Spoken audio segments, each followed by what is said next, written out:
Em um mundo de escassez constante, uma entidade continua tendo um suprimento abundante. É a entropia. A ciência da termodinâmica se baseia em 4 postulados ou axiomas fundamentais conhecidos como as 4 leis da termodinâmica.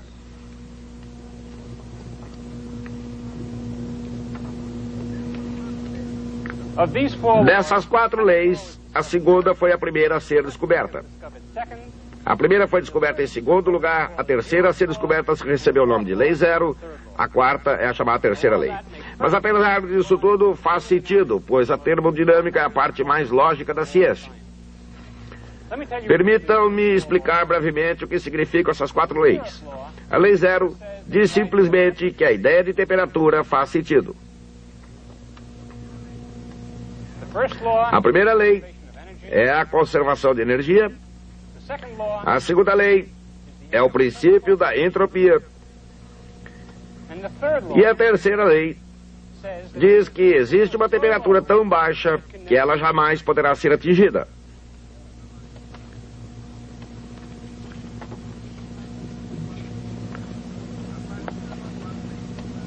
A partir dessas 4 leis, foram deduzidas não apenas as propriedades da matéria, mas o destino do próprio universo.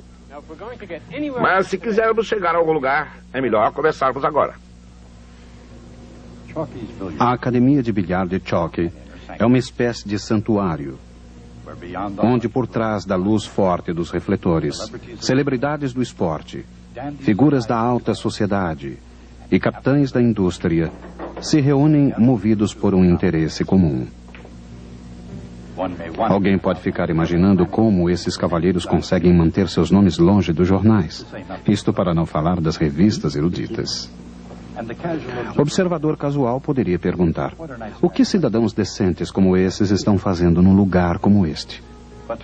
Mas para os que estão por dentro, seu objetivo é óbvio: investigar as leis da termodinâmica. Mas por que aqui no Chalks? Em parte, naturalmente, pelo ambiente. A última palavra em elegância discreta.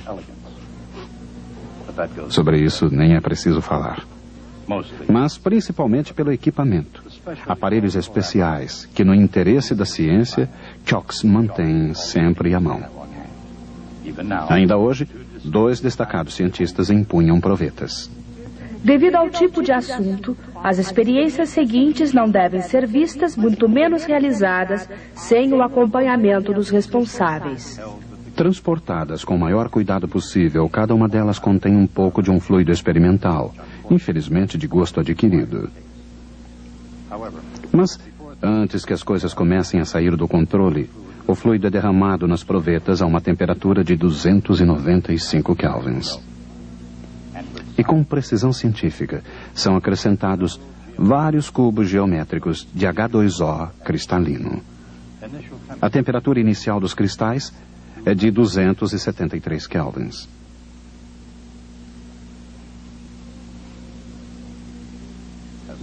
Com o passar do tempo, o calor do fluido quente chega aos cubos, mas o gelo não aquece. Os cubos não derretem imediatamente, o que provocou uma controvérsia científica. O que, é claro, exigiu mais testes. Em 126 experiências, quem está contando? Nenhum dos cientistas de Chalks conseguiu constatar um único caso de um cubo de gelo quente. Mas, por outro lado, eles descobriram uma diluição das propriedades do fluido experimental.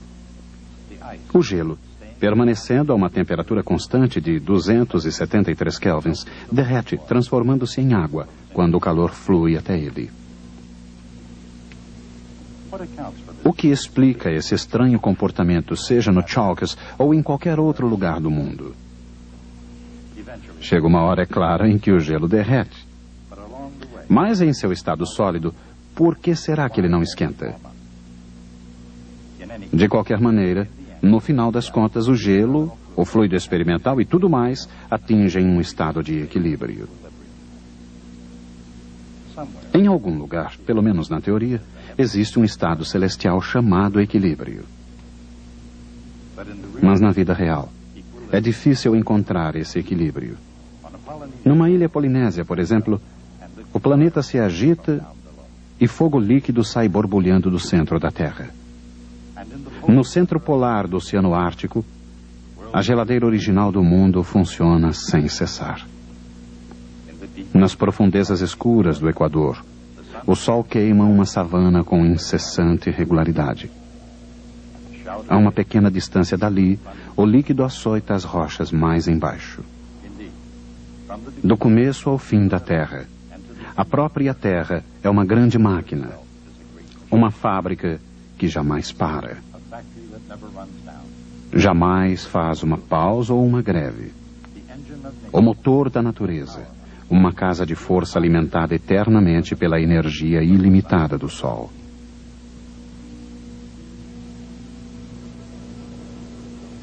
Sejam os ventos alísios dos oceanos, ou os motores diesel dos navios que por eles navegam, todos os motores funcionam porque o calor em movimento pode colocar a matéria em movimento.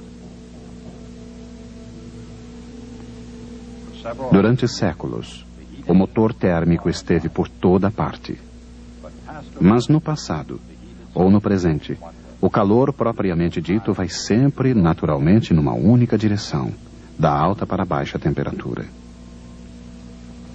A existência de qualquer motor da Terra, e isso inclui a própria Terra, depende de uma das suas partes funcionar numa temperatura mais alta do que a outra.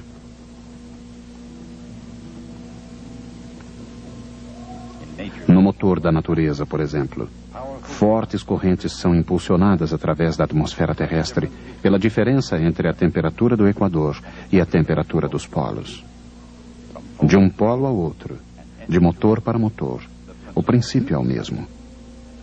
Neste veículo, é a diferença entre a temperatura da gasolina e do ar, e da água que circula no seu sistema de resfriamento. Os motores a vapor operam entre a alta temperatura da fornalha e a baixa temperatura da atmosfera. Quanto maior a diferença de temperatura, quanto mais alta numa parte, mais fria na outra, melhor o motor funciona. Mas se o fluxo de combustível é interrompido e a parte mais quente esfria, o motor para. Naturalmente, isso pode significar problemas. Caso todas as partes do motor tivessem a mesma temperatura, se todo o movimento cessasse e não restasse qualquer vitalidade, o motor atingiria seu estágio final, o estado de equilíbrio. O que acontece então de uma perspectiva científica?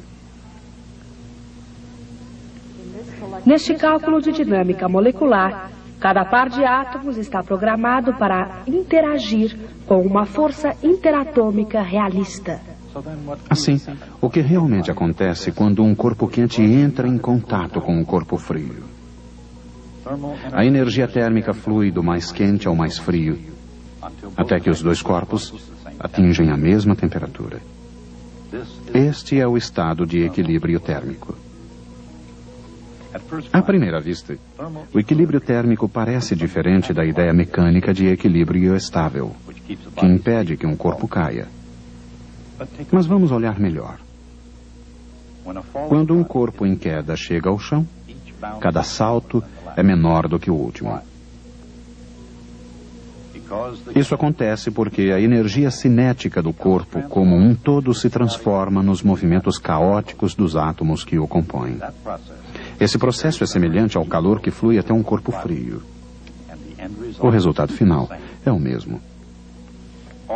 Toda energia disponível acaba sendo compartilhada como energia cinética e potencial dos movimentos aleatórios de todos os átomos.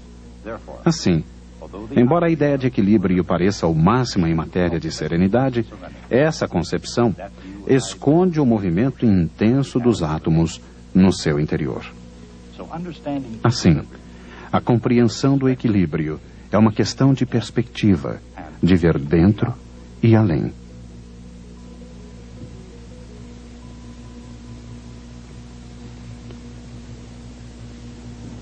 O equilíbrio é um estado em que todas as temperaturas são iguais. Um lugar em que nenhuma máquina funciona. Nenhum geyser lança água. Nenhum vulcão entra em atividade. Nenhuma água cai. Nenhum motor grande quer trabalhar, assim como nenhum motor pequeno é capaz de funcionar. Em toda parte, a natureza parece impelida na direção do estado de equilíbrio. Corpos quentes e frios procurando atingir a mesma temperatura. E corpos em queda, transformando um trabalho útil num calor inútil. Do ponto de vista da física, quando a natureza apresenta um comportamento tão universal, isso deve ter uma explicação científica. E tem. A explicação começou naturalmente como uma ideia. A ideia da construção de uma melhor máquina a vapor. Um homem chamado Carnot conseguiu demonstrar que para uma fonte de trabalho profícua não há nada mais eficiente do que um motor que simplesmente não funciona. As mais notáveis ideias de Sadi Carnot nunca funcionaram e provavelmente jamais funcionarão na vida real. Mas ele desejava criar um motor, o mais perfeito que a natureza permitisse e a lógica que melhor o explicasse. Dada a diferença de temperaturas, uma temperatura alta TI e uma baixa temperatura T0, Carnot concebeu uma perfeita abstração. Seu motor recebe calor QI da alta temperatura, transforma parte dele em trabalho W, expelindo o restante, Q0, na forma de calor, para a fonte de temperatura mais baixa. Como o ciclo de Carnot era capaz de funcionar igualmente bem na direção oposta, ele era a própria imagem do motor ideal, a máquina mais eficiente permitida pelas leis da natureza. Mas com a morte prematura de Carnot, suas ideias, praticamente ignoradas desde o início, pareciam destinadas ao esquecimento. Elas provavelmente teriam acabado aqui, se dois grandes cientistas não tivessem se interessado pela teoria de Carnot. Rudolf Clausius, um físico alemão, e William Thomson, um professor de filosofia de Glasgow, que se transformaria em Lord Kelvin, resgataram os escritos originais de Carnot e, a partir dessas mesmas páginas, criaram a ciência da termodinâmica.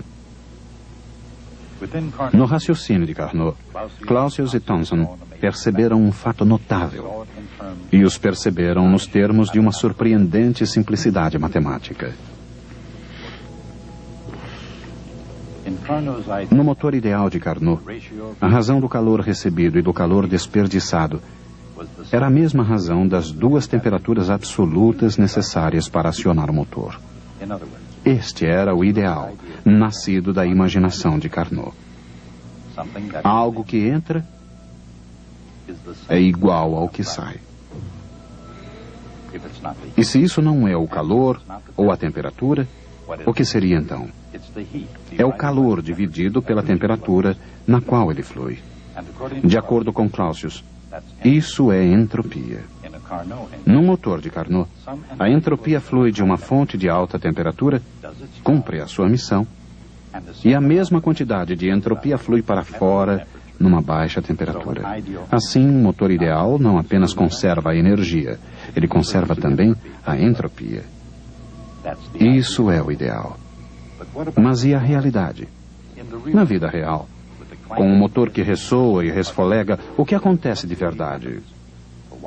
Antes de mais nada, todos os motores conservam energia. O trabalho realizado é igual à diferença entre o calor que entra e o calor que sobra. Mas utilizando as mesmas temperaturas, um motor real realiza menos trabalho que o ideal de Carnot.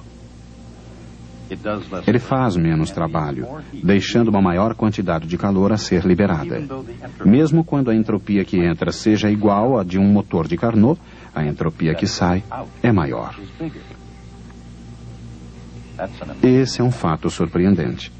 A entropia que sai de um motor real é maior que a entropia que entra nele. Será que os motores de verdade produzem entropia a partir do nada? Exatamente. E isso acontece porque nos motores de verdade, o fluxo de calor não é isotérmico. Os processos envolvidos não são adiabáticos, ocorre sempre fricção entre as partes móveis. Não importa qual possa ser o produto final, todos os motores reais produzem entropia. E não importa as condições do local de trabalho, o estoque de entropia aumenta sempre. Não importa o lugar de trabalho, o homem não detém a patente da fabricação de entropia. Constantemente, as máquinas da mãe natureza produzem entropia. Ninguém na Terra pode concorrer com a sua produção. Cada corpo de matéria no universo contém alguma entropia. Embora nem sempre seja fácil determinar a quantidade de entropia de um corpo, não é difícil determinar quando a entropia flui de um corpo para outro.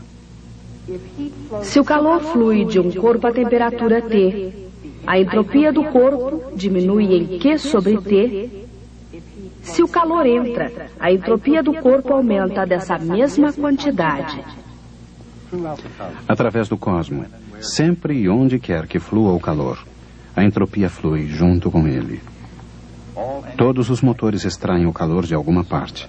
O sol, talvez, ou a caldeira de um navio, usam parte dele para realizar trabalho e liberam o restante. Onde é liberado esse calor não é algo muito importante. Ele flui na atmosfera, no mar, qualquer lugar frio e grande o suficiente para não ser afetado por esse fluxo de calor. Os motores concebidos pelo homem operam da mesma forma que aqueles concebidos pela mãe natureza. Enquanto o calor fluir de temperaturas altas para temperaturas baixas, o mundo continua em movimento. Enquanto houver combustível, carvão, petróleo, madeira, ou o que quer que seja que produza energia, as coisas continuam se movimentando. Mas se o fornecimento de combustível é interrompido, o calor deixa de fluir. O corpo esfria. Sua temperatura vai declinando pouco a pouco. Quando sua temperatura é a mesma do meio ambiente, ele atingiu um estado de equilíbrio. Enquanto o calor fluir e um corpo quente seja mais quente que o frio, a entropia aumenta. E continuará aumentando, até que nada mais possa acontecer além do estado de equilíbrio.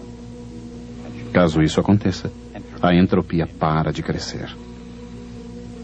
Em outras palavras, o estado de equilíbrio é o estado de entropia máxima. Todos os processos da natureza podem ser admitidos como impulsos constantes para aumentar a entropia do universo. Embora esses fatos sejam aceitos pela maioria dos círculos científicos, alguns pesquisadores dedicados não acham que sejam o suficiente. Pois existe um fato que ainda deixa perplexos os mais curiosos. Embora o gelo derreta quando o calor flui através dele a partir do fluido experimental, ele não aquece enquanto restar alguma parte sólida. Por quê? Um fluxo de calor provoca a transformação de gelo em água, mantendo sua temperatura constante. Assim, ao se transformar de gelo em água, a entropia da água aumenta. Isso significa que a água é um estado de entropia mais alta que o gelo. Na verdade, qualquer sólido se encontra num estado de entropia menor do que a mesma matéria na forma líquida. O líquido é um estado mais desordenado da matéria do que o sólido. Ele possui maior entropia. Na Terra e no mar, ou no mar sobre a Terra, ou em qualquer lugar do universo, o aumento da entropia significa o aumento da desordem. O próprio gelo, um sólido cristalino, é um estado de matéria em que as moléculas existem numa estrutura ordenada, geometricamente simétrica. Num sólido, quando os átomos se aglomeram na configuração mais favorável, as moléculas são dispostas de maneira a reduzir sua energia potencial ao mínimo. Com a água, a situação é bem diferente. Lembrem-se de que as moléculas dos líquidos têm um movimento caótico. São dispersas e desorganizadas. Naturalmente, as moléculas do líquido não reduzem ao mínimo o seu potencial energético como fazem os sólidos. Assim, os líquidos não apenas apresentam mais entropia do que os sólidos, eles possuem também uma maior energia potencial e, portanto, mais energia total. Derreter ou não derreter? Eis a questão. Se a dinâmica não é tão clara quanto o cristal, neste caso um cristal de gelo, Procuremos observá-la do ponto de vista do cubo de gelo. Se o gelo derreter, ele vira água, um estado de maior entropia. Isso é bom. A natureza adora aumentar a entropia. Mas antes de derreter, antes de se tornar água, o gelo deve também aumentar a sua energia, o que exige que extraia energia do resto do universo.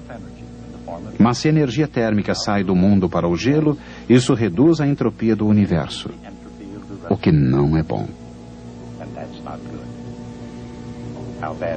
Qual o problema? A entropia do resto do mundo diminui na proporção da energia que flui dividida pela temperatura. Lembre-se, a natureza deseja sempre aumentar a entropia. Neste caso, a entropia do gelo mais o restante do universo.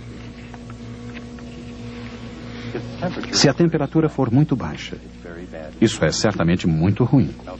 O gelo derretido causaria uma grande redução na entropia de todo o universo.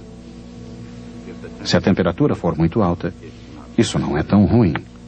A entropia combinada aumenta quando o gelo derrete. É por isso que, no grande esquema do universo, o gelo jamais derrete numa temperatura muito baixa. E o gelo jamais existe numa temperatura muito alta. Enquanto isso, de volta ao Chalkes, para não falar do universo, existe uma temperatura intermediária na qual nem o gelo nem a água são favorecidos. É a única temperatura na qual o gelo e a água podem existir juntos. É por isso que essas provetas científicas não se aquecerão até que todo o gelo tenha derretido. Usemos a linguagem científica no Chalkes. A quantidade que a natureza se esforça para aumentar não é simplesmente a entropia do gelo. Numa determinada temperatura, é a entropia menos a energia sobre a temperatura do gelo. À medida em que a energia menos a temperatura vezes a entropia de qualquer amostra diminui, a entropia de todo o universo aumenta. E menos TS é chamada energia livre. Embora não exista almoço grátis, existe muita energia livre. Cada partícula de matéria no mundo faz o possível para que sua cota de energia livre seja a menor possível. É isso o necessário para aumentar ao máximo a entropia do universo. Assim, dentro dos limites de uma proveta científica, da mesma forma como em todo o universo, a lei do aumento da entropia leva a matéria da ordem à desordem. Durante algum tempo acreditou-se que o aumento da entropia estaria levando o próprio universo a um estado máximo de desordem. A isso deram o nome de morte térmica do universo. Não é uma perspectiva agradável, mas é uma noção provocadora. Perigosa, no mínimo. Assim a pergunta permanece: será que esse aumento da entropia fará o mundo mergulhar no caos total? Em caso afirmativo, essa não será a primeira vez em que o destino do universo foi descoberto num copo de uísque com gelo. O princípio da entropia nos ajuda a compreender não apenas a eficiência das máquinas a vapor, mas também porque os líquidos congelam e os sólidos derretem em temperaturas bem definidas. Algumas pessoas acreditam que isso tem um significado mais profundo. Acreditam que o princípio da entropia defina a direção do fluxo do próprio tempo. Eu vou explicar melhor. Suponhamos que seja possível observar a colisão entre dois átomos. Um dos átomos pode chegar assim e sair assim. O outro átomo colide com o primeiro e sai naquela direção. Num filme sobre esse evento, não saberíamos se esse átomo está correndo para frente ou para trás. A nível microscópico, a lei da entropia não se aplica. As leis da física funcionam igualmente bem para frente e para trás. De acordo com as leis da física, o tempo não tem uma direção definida nesse nível. Suponhamos que estamos observando alguém deixar cair uma bola de uma torre. Num filme, não saberíamos se ela está andando para frente ou para trás. Quando ela está correndo para frente, os saltos vão diminuindo cada vez mais. Mas se os saltos vão aumentando, logo saberíamos que o filme está sendo projetado de trás para frente. Agora a energia da bola se transforma em calor. Isso aumenta a entropia do universo. E você sabe que a maneira correta de mostrar o filme é na direção em que a entropia aumenta. Isso define a direção do fluxo de tempo. Alguns acreditam que a segunda lei da termodinâmica define a direção do fluxo do tempo. Outros dizem que isso não passa de uma simples tautologia. A entropia aumenta com o tempo aumenta com a entropia. Bem, eu compreendo perfeitamente em que direção flui o tempo e acho que o nosso tempo hoje está esgotado. Até a próxima vez. Ou, se a entropia diminuir, até a última vez em que nos vemos.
Thank you.